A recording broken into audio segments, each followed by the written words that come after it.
It is time for a mental health break, and I get the chance to catch up with a friend from my UT days. So, everyone who's tuning in from UT days as well, we're bringing Lauren onto this podcast after she helped me start that entrepreneur show back in 2020. So, Lauren, it is great to see you, and thank you for coming on. Yes, thank you so much for having me. I'm so excited to be back and catch up with you and just have a great talk.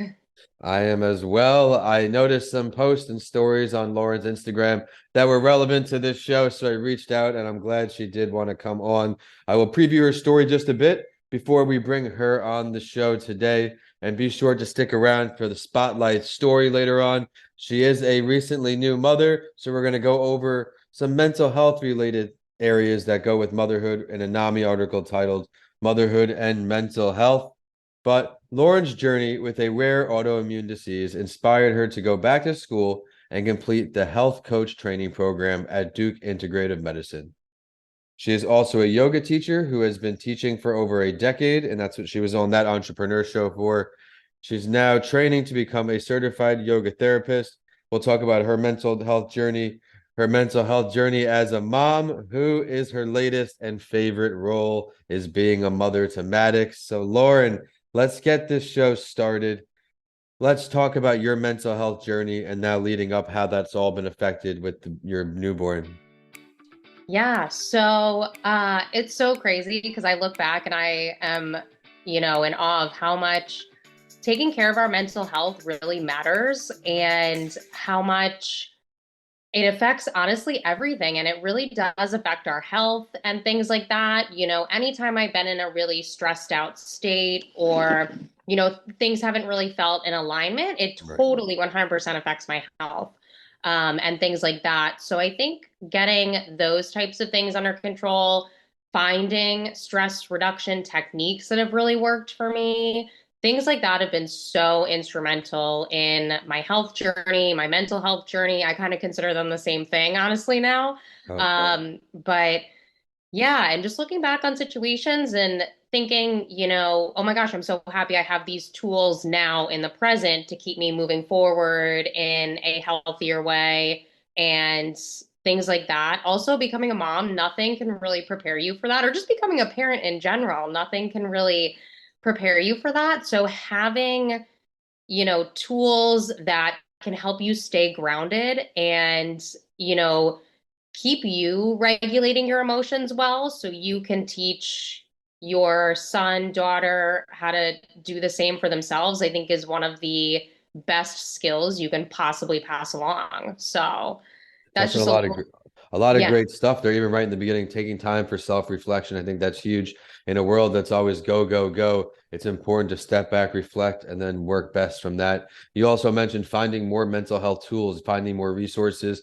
I think that's really great for everyone because you never know which technique or tool will help you the most.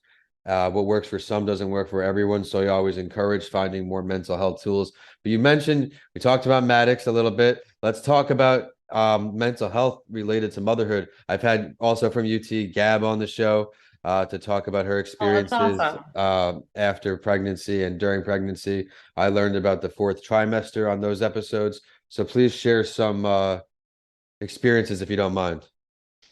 Yeah, so you are so right. There is a 100% fourth trimester that we don't really talk about as frequently as I think we could. And so I love that you've had kind of some insight into that already and are having those conversations. I think it's so important. And it's not just important, I think, for new moms to understand, but anyone who's going to be a parent, anyone stepping into that role in any way, it's important to understand these things and understand those concepts. Um, and something that really, I would say, helped me was focusing on my nutrition and making sure I was putting things in my body that were fueling my body, helping me get back on my feet after a relatively traumatic birth experience. So things like that, that I didn't necessarily know unless I had read to do that or, was seeking out that information. So that's something that really helped me. And looking back now, I'm like, oh my gosh, I'm so glad I prioritized those things because I've been reading articles about how depleted you become in that I stage. can Um, imagine. Yeah. yes, and the lack of sleep and things like that. So making sure you're fueling your body in a healthy way is super important. I like how you touched on nutrition there, and that goes for everyone. Of course, I'm guilty of having a cheat meal or having this when I want, eating around, but Yeah, and that's just okay. trying to be mindful of having at least so many meals that are good, in air quotes, just better than just fast food or things like that. Other than nutrition, what are some other things you do to take care of your mental health? Any favorite things you do? But before we get to that, I'd love to hear a quick word from our show sponsor, Tampa Counseling and Wellness, and you could find all of their information in the show description. Are you constantly exhausted and overwhelmed? Do you struggle with your confidence or self-esteem? Are you ready to live a life with more passion, courage, and excitement? At Tampa Counseling and Wellness, we want to be there for you every step of the way. While we understand that change may be difficult, we have a proven track record of helping our clients live a more joyous and meaningful life. Whether you are looking to overcome some current life challenges or you are looking to do some deeper healing, we are here to help you. Our compassionate approach to therapy is rooted in building your confidence and insight while helping you gain mastery of your life.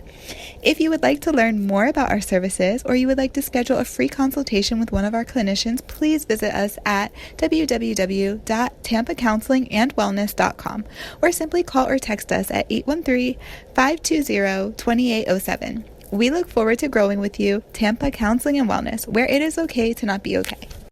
Yeah, so something that I discovered, and this was even before I became a parent, was this was kind of when I was, deep diving into how to, not that I could get rid of, but how to live with my autoimmune condition, was yoga nidra. And what that is it's basically a very deep guided meditation practice, typically, um, can be up to sometimes a half an hour to an hour.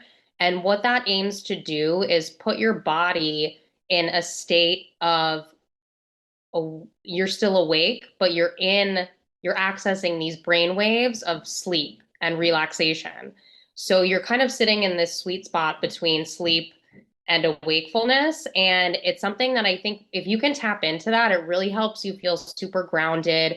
Again, bringing in that emotional regulation piece and just bring you back into your body too. Anyone who has had a whether it's a traumatic birth, any type of traumatic experience with your body, it's so helpful to like allow yourself to rest, allow your body to kind of be present with itself again and understand that you're safe and that you're okay in the present moment and things like that. So that's something that's been was really helpful for me that carried over to parenthood and just that fourth trimester that you talked about. I'm definitely going to look into that a little more. Thank you Yeah. for the recommendation. It's been a lights out show so far. Let's hop into this week's spotlight story. Everyone, be sure to scroll down in the show description to follow along with us. And the article starts out like this. As soon as her baby was born, Anna felt a change. Something wasn't right. She feared for her baby's safety to an extreme degree. She would sit awake, staring at her baby through the night, terrified something would go wrong and her daughter would die. After feeding, Anna wouldn't allow herself to leave her baby's side for even a moment, worrying something would happen in her absence. As her daughter grew older, Anna felt intense anxiety that she was doing everything wrong. She hadn't read to her daughter enough, she hadn't cleaned up enough, she hadn't completed enough puzzles. Like many mothers, Anna held it together at work and with friends. The people who saw her every day didn't know anything was wrong. But on the inside, she was bubbling over with anxiety. One day, she found herself screaming into a pillow of release, and she knew she needed help. As supervisor of the Northwestern Medical Center, birthing center in Vermont, Anna was knowledgeable in this area, so she knew where to reach out, and it touches on two areas. Is what I'm feeling normal, and what should I do if I have these feelings? Feelings of depression, compulsion, or anxiety do not mean a woman is a bad mother. They also do not mean she doesn't love her baby. Many expectant mothers imagine motherhood will be fulfilling and uplifting, but when the baby is born, they may not feel that way at all. Mothers may experience depression, anxiety, OCD, or PTSD. A mother may experience PTSD as a result of a real or perceived trauma during delivery or following delivery. This can happen due to a feeling of powerlessness or a lack of support during delivery. And I'll touch on here where it says, what should I do if I have these feelings? There are screening tools to help you There are screening tools to help find troubled feelings. The Edinburgh Postnatal Depression Scale, or the EPDS, is a 10-question screening tool that asks mothers to consider their feelings over the week leading up to the test. In the NMC Birthing Center, the EPDS is conducted after delivery, with the 2 or 3 days that a mother stays in the hospital to 2 weeks after delivery and 6 weeks postpartum. I touched on a lot of information here, Lauren. What are some of your takeaways? Maybe what are some of your relations to this article? So, right off the bat, I can definitely relate to some of the things she mentioned in her story. And I think at some point, you know, maybe not every mother, but I'd say most have something they could probably relate to in her story. And I think that's why it's so important to share our stories and to speak up if you are feeling that way.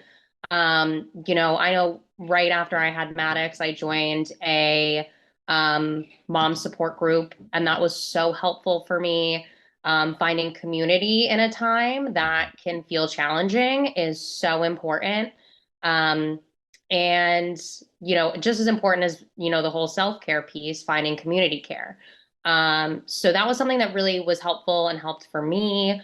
And so I really liked in her story as well when she said she reached out to her doctor, her family, and just being honest with people. And I think a lot of times it's received better than we think. I So, think that's amazing yeah. advice, even right at the end, just being honest and it's just getting in front of everything, not holding back. I think you also highlighted a great area, finding community, especially in challenging times. You found it through the groups, everyone out there. Community is so important. Even right after my brain injury, my Tampa family, I would call everybody because that's just Yeah. really what it was. You need to find people to rely on. But before I let her go, I need one piece of advice, Lauren. What's one piece of advice you can offer everyone out there who may be going through a hard time? Sure. Like I said too, don't be afraid to reach out to people, even just another, again, if you are or just a parent in general, don't be afraid to reach out to another parent. They'll most likely be very helpful, very kind, very supportive. So don't be afraid to reach out to other people. Definitely get some time in for, a walk by yourself, just something really, really simple. Start simple and then build from there, especially when you're a new parent.